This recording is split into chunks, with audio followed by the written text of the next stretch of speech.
Forde Koji, welcoming you to another edition of the programme. This week we are celebrating the great work of Mayo Person of the Year, Darren Forde, who set up a Community First Responders group in Hollymount. Also, his eco-powered cabinet life-saving equipment he developed, attracting national and international recognition.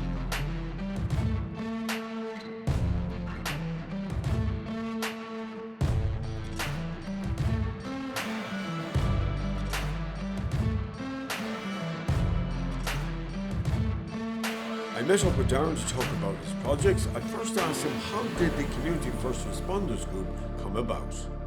The CFR group is a national group in Ireland, and each area should have a CFR group going forward. So we've set up in Hollymount, and we respond to all texts from the 999 service, cardiac and stroke and choking calls. When we started up, the defibs some had no batteries, some were out of pads. So got on board with the local parish priest, Father Michael, and had a look at one or two of them. They were out of date. Ended up setting up 7 of them in total. We joined up then with the National Ambulance Service, Amanda Ross and Gerard D, and set up a group called the Hollymount CFR group. We have 14 at the moment involved.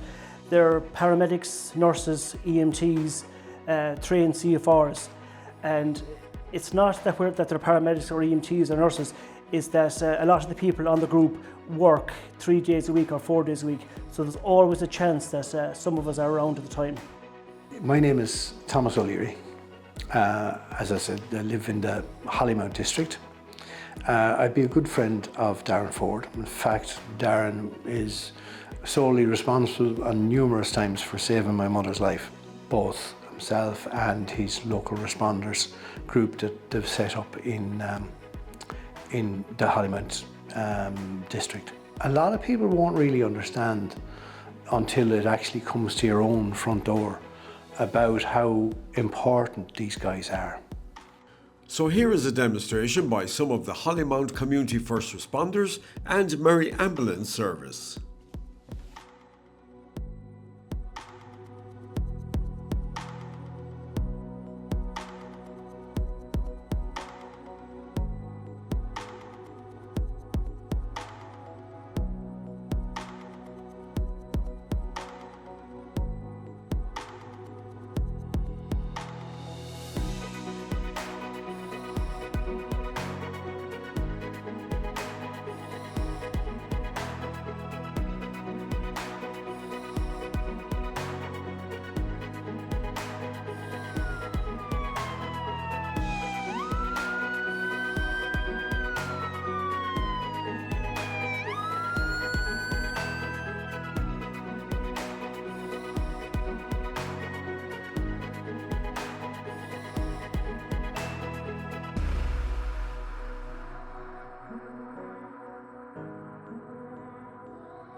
If someone, God forbid, if someone was to collapse where we are here at the moment, emergency call, yeah. What has happened is our cameraman Tommy would make a phone call to 999 and say there's a cardiac event here. So straight away, before anything else is said, that text goes to 14 responders saying there's a cardiac arrest at this airport. So we look at that and say, right, 102 is in Claremorris, and we respond to our group with 01. That means we're going to the call. 01, we have a defibrillator. So someone should be here within 5 or 6 minutes, and the ambulance service follows on then. So we come with a defibrillator, we come with an aspirin. So it's immediate emergency care to the patient within minutes. And we cover a big area from Hollymount. It's not just Hollymount, we cover, it's 10.5 kilometres radius from Hollymount village, which is 21 kilometres diameter. So we cover straight into the racecourse in Ballinrobe, up to Tierney's of Foxhall, the Carnacun Church, up nearly as far as Shrule and Claremorris town. So it is a big area, but it's surprising during the day how many of us are in Claremorris or Ballinrobe or in Shrule, and when we get a call then we respond to the call. So last I checked, we were at 85% of the calls in 6 to 7 minutes.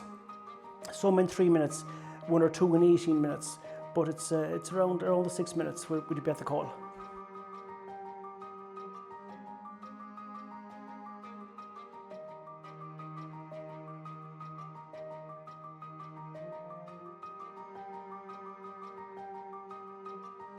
CPR is sustaining life until advanced medical practitioners come along on scene to relieve you.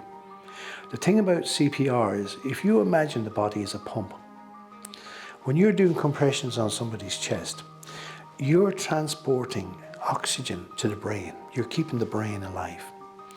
The human body has a fantastic way of, how shall I say, protecting itself. You ever notice someone that is fainted, they're white? That's because the body restricts blood to other parts of the body, so it keeps the brain oxygenated the whole time. That's one of the beauties of CPR. The handover that Darren gave to the ambulance crew that arrived meant that saved them time triaging my mother at scene. So they could go straight from that into the ambulance, made sure she was conscious, to put the 12 lead on her and checked her vitals, and off to Castlebar. That again was time.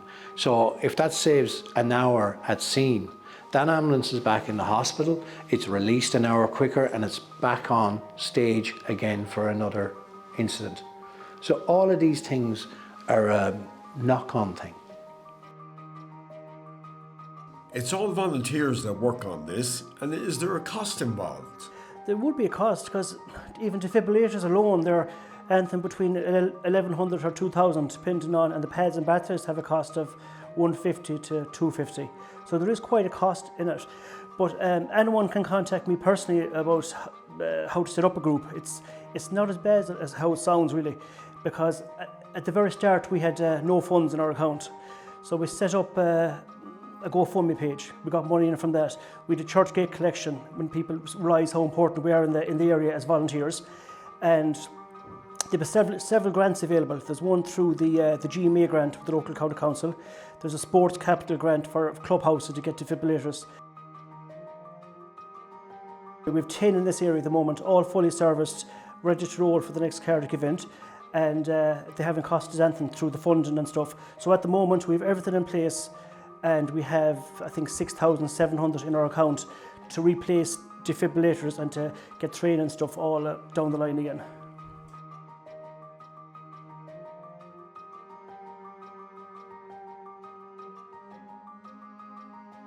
The training we do here, it's specific to the country, really, and to the rural areas.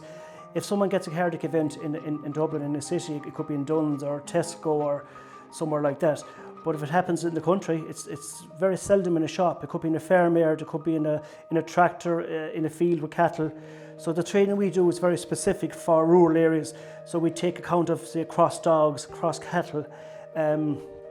One scenario we did was very interesting. Was it was in a slatted house, and with fumes and everything. And there was a dummy placed in the ground. So our responders came to that. They opened the door. So the patient lying on the ground and a dog this side of the patient. So then they realised that the man got in trouble, and then the dog got in trouble. So then they do not follow in. Scene safety is the first thing with them with the calls. We did another one on a bus, and that was in Hollymount village. And the responders came to the bus, and it was a French bus we had set up. So they spoke to the bus driver. She had a cardiac event, and she was fluent in French, no English. So we had to convert the apps back and over, and you could talk to her back and over with the apps in French to English, English to French. And nowadays that's so important, because with the different nationalities, and it's just a couple of tips we picked up on that.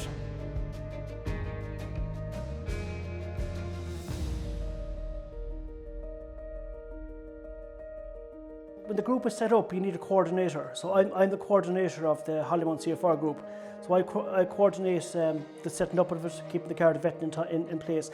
But the 14 members we have, including, say, Jerry Higgins here in Clamorris, he's unreal valuable to the area before the even group set up. And we're all trained to the same level, and we can't go past that level as a CFR. So anyone can go to the calls once they're trained and guard the vetted. Yeah, there's a lot involved in setting up from start. A lot of paperwork, a lot of just to know where to go and what courses you have to do and guard the vet and whatnot. But last year we were lucky enough, we were only set up a couple of months, and we actually won the national prize, the CFR prize for Ireland as a group, the system we set up. So if anyone people have contacted me, groups have contacted from all over Ireland. I have one email set up, so if anyone wants to contact me after the show, of course, you have my email address, and I can send you the one email. It'll go through the Garda Veteran Form, it'll go through the 6 or 7 different courses. Most people would have the courses done, because it's as a nurse or an EMT, you'd have the manual handling, you'd have your PPE, you'd have the TUSLA courses. There's a fair stuff will be done, but I've simplified into one email, send it off, and it's all in that.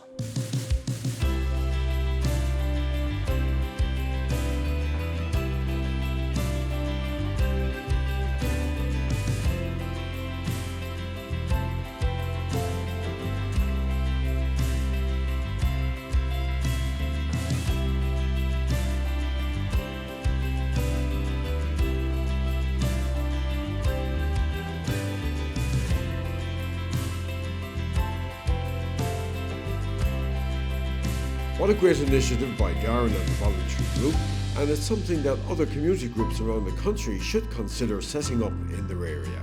Join us in part 2. I came across a man up at the top of Crowpatrick last May, and he was talking about the fact that there was no defibrillators or nothing on Crowpatrick. He was a first responder himself. We discussed it a few times when we stopped to get our breath on the way up, and we met at the top and we discussed it again. And I meet him at the bottom again, and he said he was going to do something about it. Last week, the Air Corps landed 2 of the units onto Crowpatrick, and they, following, he ended up on the Late Late Show. He got 15,000 of a bursary. He has been named Mayo Man of the Year by the Dublin Association of Mayo. Darren Forde is the name from Hollymount. He's a credit to this country. He is full of enthusiasm, and I believe myself that the department and the HSE should have a meeting with that guy, because he has the ideas and he also has the will to deliver.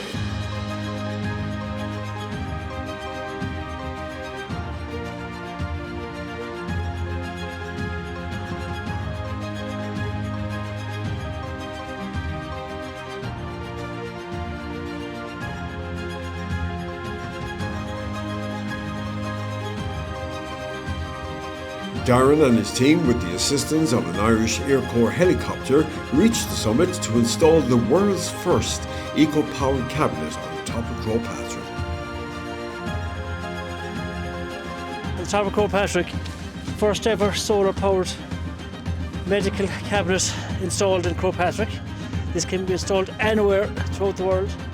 For this one here, we have our code in it. It's C7823. Type of your C7823.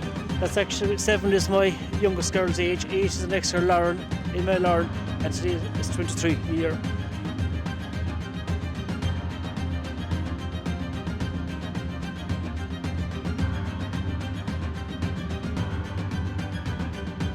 This is connected with the 99 service. They know it's defibrillator number 3, they know it's on top of the mountain, they know what 3 words. The patient doesn't need to know any of this. All he does is ring, or she ring 999, and they say go to this cabinet, bring your code, and then they'll give it the unique code for this device here.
Yes, that was absolutely unreal altogether.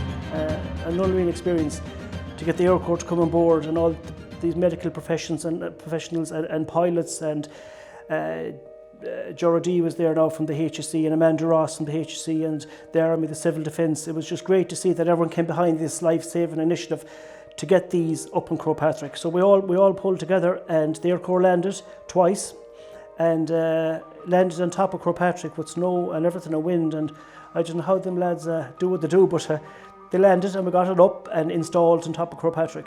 Was it always your intention that the first of these new cabinets was going to be on Croagh Patrick? It was, yes. That was in my head, just a thought in my head how I'll do it. And we're having our dinner with the kids, and I just noticed, I haven't said this before now, I just noticed there's a beer mat beside us, and it was actually of the Coors Light with the mountain in it. And I just got a buy around, put an X here, an X here, and an X there. And that's where it started. So instead of 10, she came on board, €2,000. I rang James Murray from Murray Ambulance Service. He came on board as the main sponsor and donated 4,000. And another medical group, another 2,000. 8,000 straight away within a day. Because I realised how important it is to have defibrillators on Croagh Patrick. For example, if you go to the doctor for a stress test, or if you're in the gym doing this, you have a defib right beside you. And the GP will say, okay, take it easy there now, don't do any more, finish. But if you're on the reek, if you get a pain or an ache, you'll keep going to climb to the top, and then you're at the very top and you have no medical help, no medical aspirin, no defibrillator. So I said, it has to go on Croagh Patrick. But there was a slight problem with that. Reek Sunday was coming up only, I think it was 6 weeks, 5-6 weeks after my thought for this. So there's no way you get anything done in 6 weeks. So I got one of the leading outdoor cabinets without power, just to put up in place until we got our own ready. But without mentioning the brand or anything, 3 nights and the door was blown off it and the defib destroyed. So that's the reason they weren't up there before. So we had to kind of tape it up that'll hold over till we got our own up there. And our own is up there now with the last 9-10 months, and it's working perfect.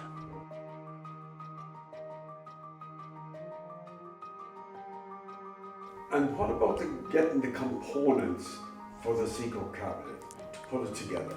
Yes, I took 3 weeks off work from the County Council and just put my mind to it and figure out, well, as a design engineer, looking enough, I had 2 sides of the brain working here, as a design engineer and as an EMT medical side. So I brought the 2 together, and I said, I knew as an EMT and as a first responder that we have to have this kept at a certain temperature. And then that led on to another thought in my head about if someone gets a heart attack on top of Croagh Patrick, you need a defibrillator, and if you also need an aspirin. An aspirin is so important, the simple aspirin. So I brought that thought into it as well. So now sat down, did my drawings, did the full patent, as I mentioned before, for the product, and designed an eco-power cabinet with solar, a small little infrared lighting that the Air Corps can see at night, and the so important aspirin, simple but so important aspirin, that will prevent the next cardiac chest pain. So that's in the 3rd cabinet inside, and the HSE have the code for that. So the next cardiac arrest in the reek, you just go to the defib, open the defib, there's a code on it, take out the defib. But if you ring for a cardiac chest pain, you ring the same 999, and they'll give you the code for the small box that's temperature regulated, that has your cardiac medication. So we've 3 of them on the reek now.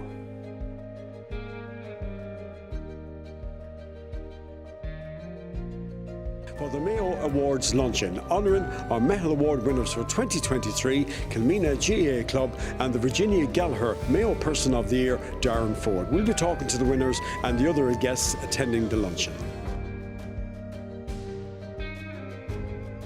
That it's Darren Forde that has won the award this year. It's so deserving of Darren. The work he has done hasn't been to win any awards, it's been to make the world a safer place, and that's what he's done, so thrilled for him. Now it's time to reveal which businesses we spoke to tonight are sharing the incredible €45,000 worth of bursaries. Our friends at SuperValue, to start with, are giving their €15,000 to one of the businesses we saw at the very beginning of the show outside, and that business is Eco Cabinets. We saw them earlier. Would you welcome back Darren Forde, ladies and gentlemen.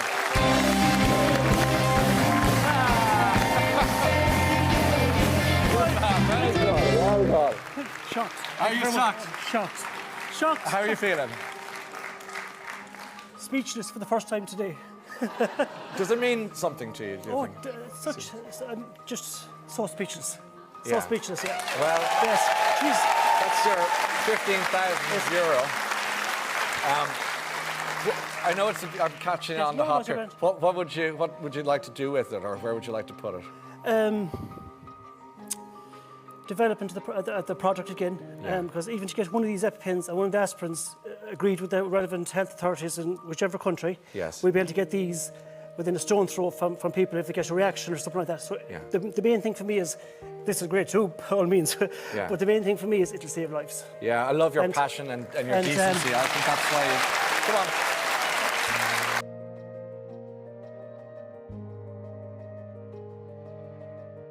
I wasn't on any social media at all before that, and it was only an hour before the show my wife and sister mentioned to me, you know, Darren, there's 15,000 out of this. I said, what? 15,000 out of this. Never knew that at all. An enterprise. Yeah. So there's a bursary of 15,000 for new inventions. So we made it down to the last 12 for the show on the night on the Late Late, and the next thing we made it down to the final 9, and we're called into the live show, and we're the first 3 coming on, and we were told there was another 3 and another 3 coming on after us. But as it happened, we were the final 3, and we all won 15,000 each. But I didn't know that until I came face to face with Ryan outside the thing, and he said, "Congratulations." I nearly fell off myself. I needed the defibrillator, I think. It was huge, yes. I got a call that evening from Melissa Welch, MW Prince here, and she said, "Darren, you need to get on social media, Facebook, LinkedIn, Instagram, all that." And I think that frightened me more than anything else I came across. And I got a call from the Leo building too that night. John McGee congratulated me, and another very important phone call from the Air Corps, from Larkin Hickey. And we did chat about this, and the Air Corps offered to lift the 2 of them on top of Croagh Patrick, all because it has the infrared light in it. And that was a major boost for us to get that.